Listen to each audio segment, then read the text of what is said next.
Bismillahir Rahmanir Rahim.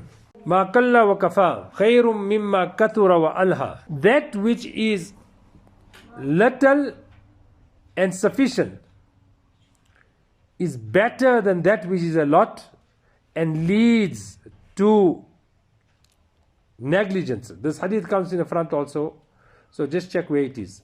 Ma kalla wa kafa khairum mimma kathura wa alha. That which is little and sufficient is better than that which is a lot and leads to negligence.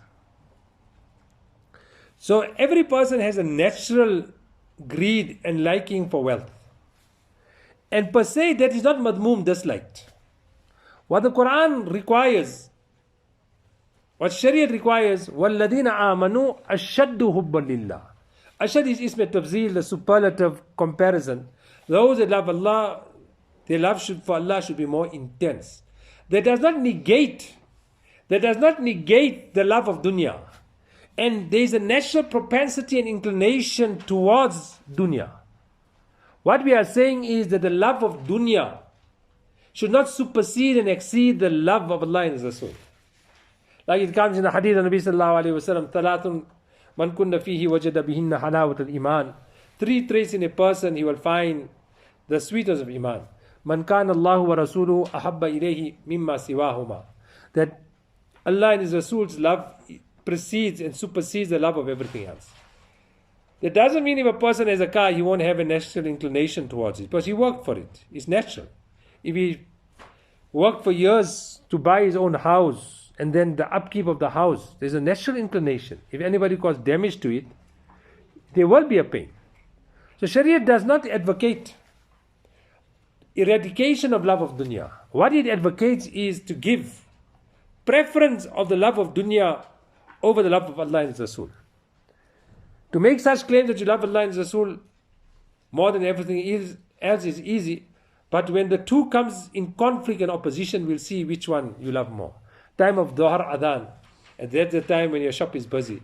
Whether you leave your shop and go to answer the call of Allah, or your love of dunya makes you negligent, unmindful, even though you might read your salat, but not in the way that is most preferred. So, ma kalla wa kafa khairum mimma kathura wa alha.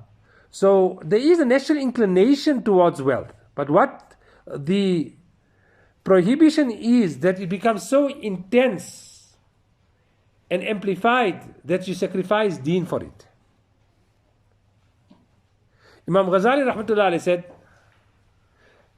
that Allah Ta'ala addressed insan by saying, O insan, even if you are given the entire wealth of this dunya, but then you only have you can eat at one given time 2 pieces of bread roti. In other words, even if you have wardrobes and wardrobes of clothing, you can only wear 1 pair of clothing at a time. You can have rooms of shoes, but you can only wear 1 pair of shoe at a time.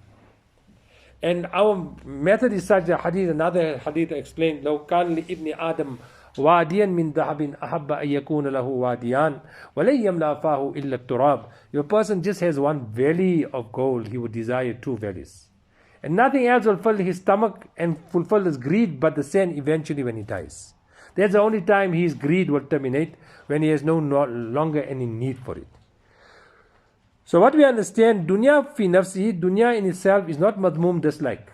It is that dunya and the seeking of which at the expense of deen, that is dislike. So if a person makalla what is little and what suffice for a person is far better than that which is a lot and leads a person to negligence.